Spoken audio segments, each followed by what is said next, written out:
आपण आपल्या पसंतीच्या मुलाशी लावून दिलं. एकीचं लव्ह मॅरेज आणि एकीचं अरेंज मॅरेज, पण दोघींच्याही संसाराचा शेवट दुःखच. माझ्या पॉलिसीचे पैसे मी तुला का देऊ?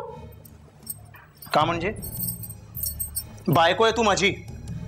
अच्छा अच्छा अच्छा अच्छा अच्छा, बरं झालं तू आठवण करून दिलंस ना. ही गोष्ट विसरायला होते ना. माधुरी, आरडाओरडा करू नकोस. या अनोळखी माणसाबरोबर कुठे पाठवतोय तिला? हो मॅडम, बाप आहे मी हिचा, दिवाकरराव. अहो तुमच्या बायकोवर दया आली आणि तुमची मदत व्हावी म्हणून मी इकडे आलो होतो, पण इकडे तर वेगळीच भानगड दिसते. अहो नाही, तसं काही नाही आहे बाजीराव. तुम्ही जा गौरीला घेऊन. मी तुम्हाला येतो भेटायला नंतर. हां, हे सगळं नाटक करून मी प्रियाला त्यात फसवतोय.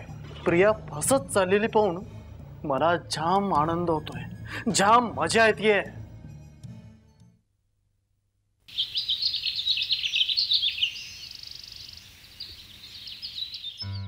अहो आज तरी वेळेवर जेवा. हा बरोबर 1च्या ठोक्याला फोन करीन मी तुम्हाला. हो ग नम्रता, आज मी जेवणाचा प्रयत्न करेन. रोज असंच म्हणता, पण 4 वाजता फोन केला तरी तुमचं जेवण झालेलं नसतं. काय नम्रता, जेवायला अजिबात वेळच मिळत नाही. आता जेवायला बसावं तर काहीतरी महत्वाचं काम येऊन टेबलवर पडतं. आता ते महत्वाचं काम सोडून मी जेवत बसू का? बरोबर आहे, म्हणजे काम महत्वाचं आहे, जेवण महत्वाचंच नाहीये. मी तसं काही म्हणालो नाहीये, पण माझ्या मते की नाही तुमची मतं कुठे मांडत बसताय? आता वाजले बघा किती. अरे बाप रे, बघ केवढा उशीर झाला. तू अशी ना मला बोलण्यात गुंतवून ठेवतेस आणि मग मला उशीर होतो. मी गुंतवून ठेवते? अरे बाबा, आता आणखीन गुंतवून ठेवू नको बोलण्यात. जा, माझा मोबाईल घेऊन आतमध्ये ठेवलाय. जा ना प्लीज, आण ना. हो आणते. जा आण. अरे आणलास का? अहो आणते. पाडला नाहीस ना? हो आणते म्हटलं ना. हो. प्रिया, तू हे काय प्रिया, तू आज सकाळीच? ये ना. अशी अचानक? काय ग, काय झालं? काय नाही, सहज. म्हणजे नम्रता, मला निघायला हवं. पप्पा थांबा, मला तुमच्याशीच महत्त्वाचं बोलायचंय. नम्रता, मला काही महत्त्वाच्या मीटिंग्स आहेत, मला जायला हवं. अहो पण ती काय म्हणते ते तर ऐकून घ्या. पप्पा, मी तुमचा जास्त वेळ घेणार नाहीये. ठीक आहे, बोल.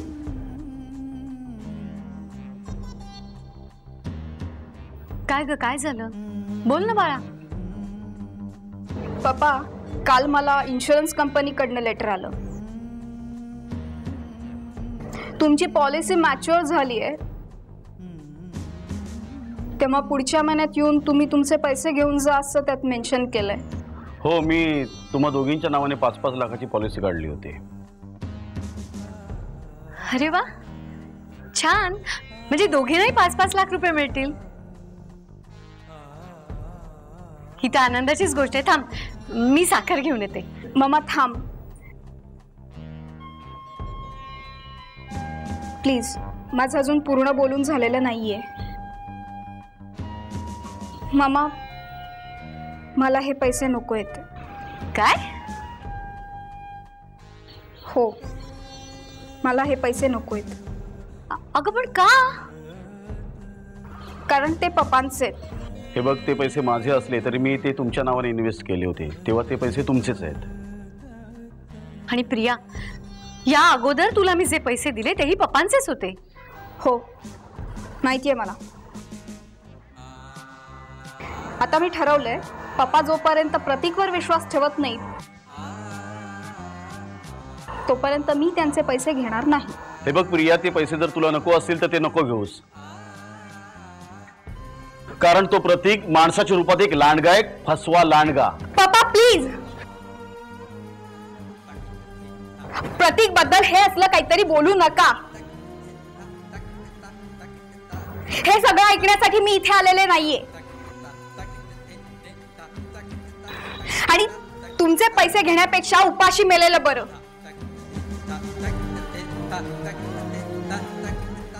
हे घ्या.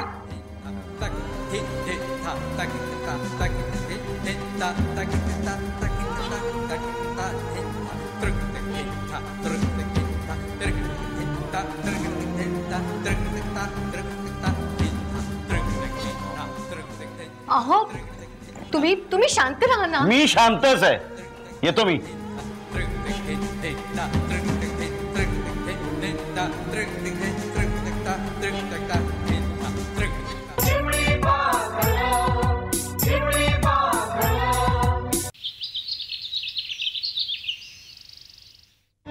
साहेब, तुम्हाला मी पहिल्यांदा पण सांगितलं होतं ना की इथे यायचं नाही म्हणून. अहो पण माझं ऐकून तर घ्या बाजीराव. काय ऐकायचं? बघितलं ना तुमच्या मॅडम ते काय बोलत होत्या. अहो तुम्हाला सांगितलं ना ते आजारी आहे म्हणून. आजारी असते म्हणून काय झालं? हा, बापाला मी पोरीला जगडं करायचं वय? हा, हे बघा साहेब, तुम्ही इथे यायचं नाही आणि मी काय गौरीला पाठवणार नाही. बाजीराव, मला तुमच्याशी जरा महत्वाचं बोलायचं होतं. बोला. नाही म्हणजे काय, तुम्ही गौरीला आमच्याबरोबर मुंबईला पाठवलं तर. अहो साहेब, मी तुमच्या इथल्या ह्या घरी गौरीला पाठवत नाही आणि तुम्ही तिला डायरेक्ट मुंबईला घेऊन चालला वय. बा, कोण चाललं मुंबईला? गौरी बेटा, कशी आहेस? म्या बरी आहे. तुम्ही कधी आलात काका? गौरी आत हो. काय झालं बा? गुमान आत हो गौरी.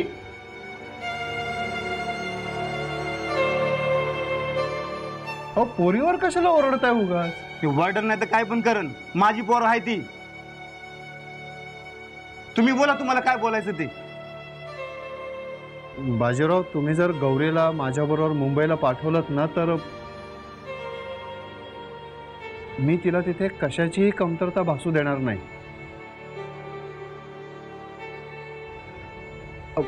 अहो माझ्या मुलीसारखी सांभाळेल मी तिला.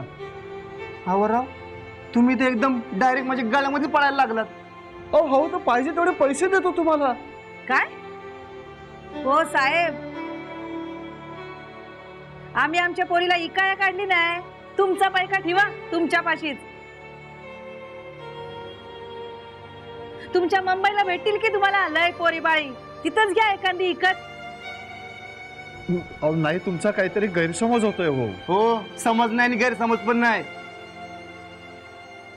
हे बघा साहेब, तुम्ही ह्या वेळेला आलात ठीक आहे, पण पुढच्या वेळेला याल तर गौरीचा विषय काढायचा नाही. समजलं का? चला या आता, निघा आता तुम्ही.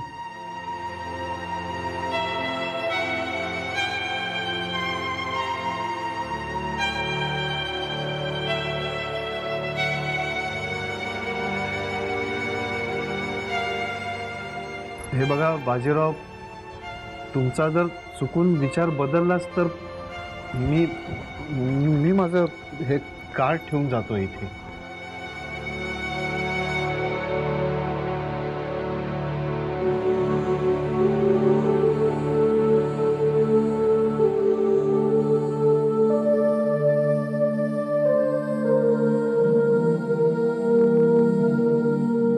काय बाय माणूस आहे हा?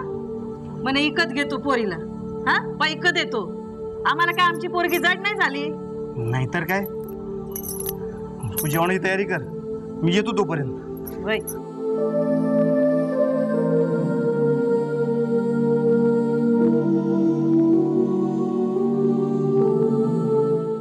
ए प्रतीक, चल खूप कंटाळा आला, मी निघतो. काय निघतो रे? काय करणार आहेस घरी जाऊन? अरे बाबा, कामं असतात. ए भंकस मारू नकोस. माहितीये मला तुला कुठली कामं असतात ते. बैस. नाही मी निघतो यार, भरपूर. दिना रडतोयस काय यार? बैस ना, प्रिया आली की निघून जा.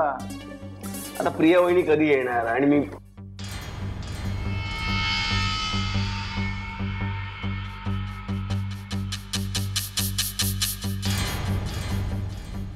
काय दिनेश भाऊजी, तुम्ही कधी आलात? तुम्ही गेलात त्याच वेळी आलो. काय? तुम्ही गेलात ना त्याच वेळी आलो होते. काय प्रतीक? दिनेश, तुला उशीर होतो ना घरी जायला?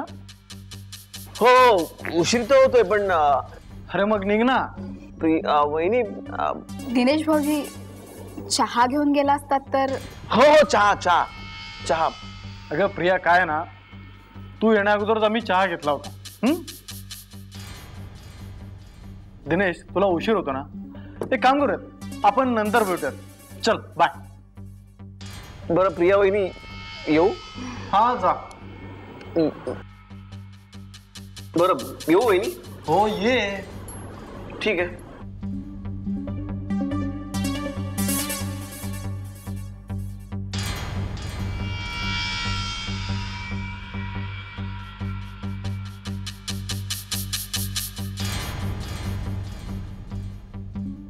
प्रिया थांब.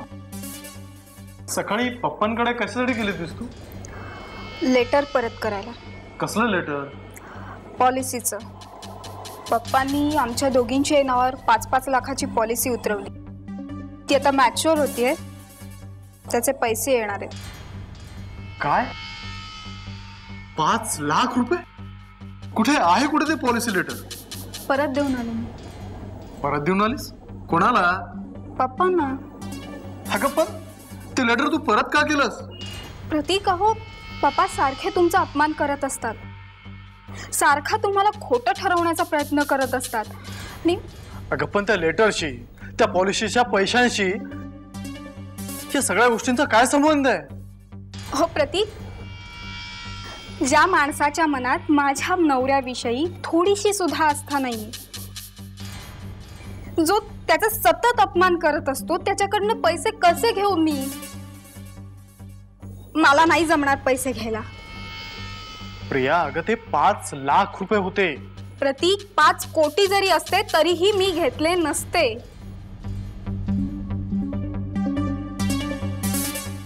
अगं ऐक ना प्रिया.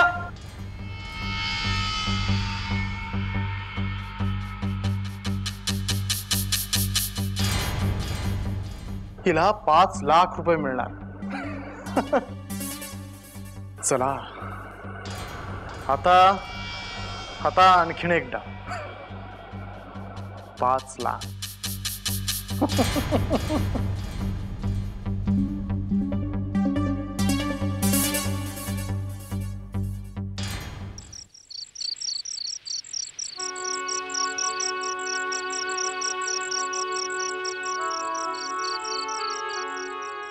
अरे काय बाजीराव दादा, कसं काय चाललंय?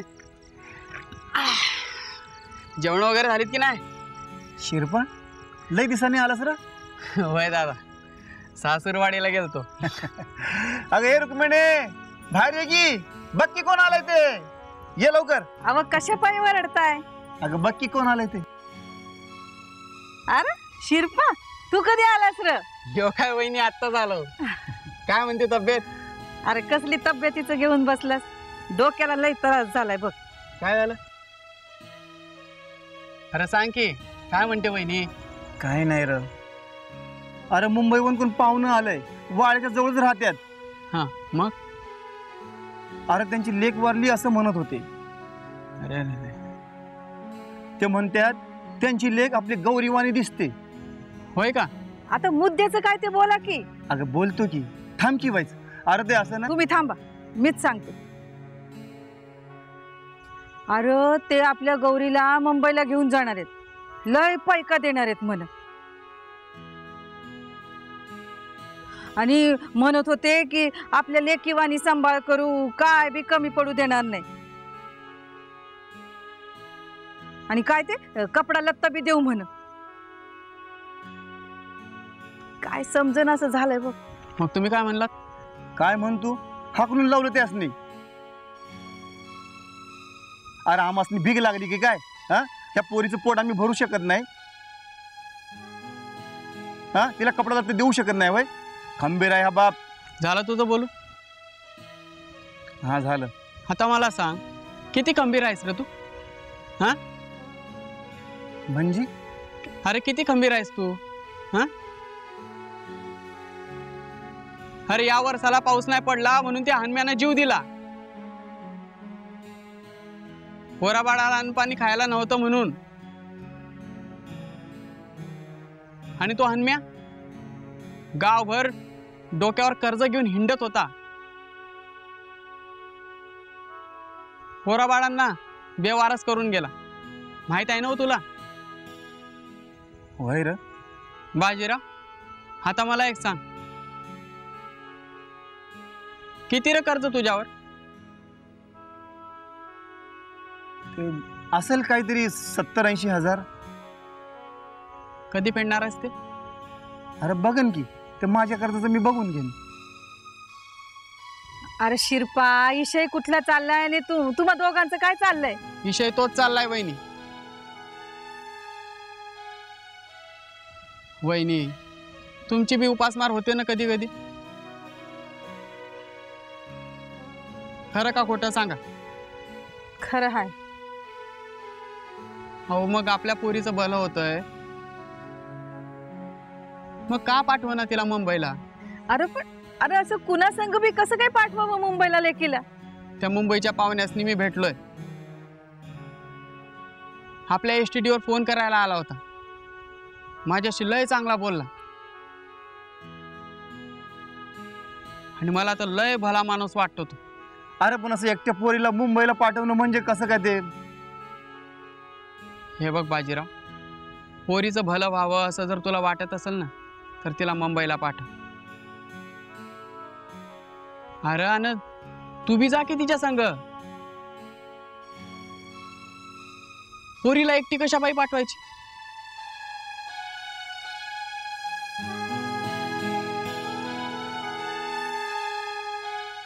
मला काय बी कळेनासं झालंय. काय करावं काय सुचतच नाही बघ.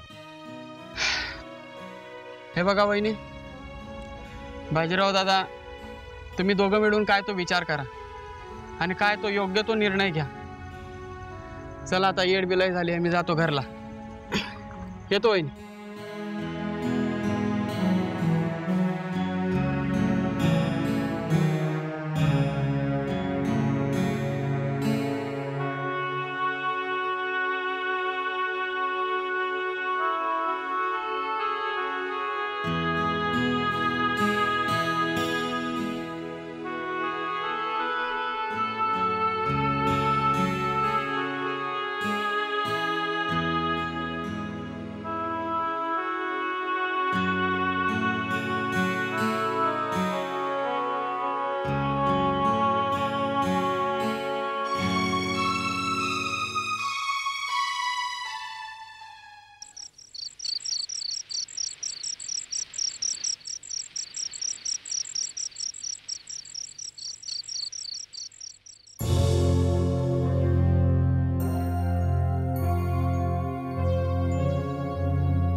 हाय, कसा गेला आजचा दिवस?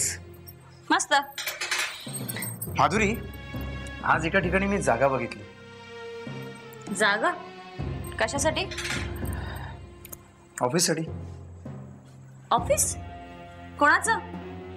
अगं आपलं. हा? आय मीन माझ्या ऑफिससाठी. Very good. तो 1 लाख रुपये डिपॉझिट आणि 9,000 रुपये भाडं म्हणत होता. बर, मग मी काय करू? अरे मी काय सांगू? अगं तू मला सांग ना, म्हणजे त्याला हो की नको म्हणून. तू इंडिपेंडेंटली सगळे निर्णय घेणार आहेस ना, मग हा निर्णय सुद्धा तू तुझा घ्यायचास. ठीक आहे, ठीक आहे.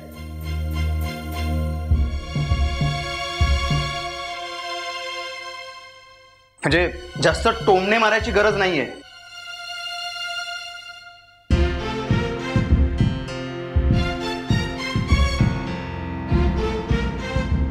बाय द वे, तुझा चेक तुला कधी मिळणार आहे? लेटर वाचलंयस ना तू? अगं मी डेट विसरलोय म्हणून तुला विचारतोय. मला माहित नाही. अरे अगं तू अशी उत्तर का देतेस? अरे बाबा मला खरंच माहित नाहीये. अगं मी तुला डेट बद्दल नाही विचारत आहे, तुझा बोलण्याचा टोन चेंज झालाय म्हणून त्याबद्दल विचारतोय. आता ह्याच्यावरनं वाद सुरू करू नकोस, आधीच मी खूप थकले.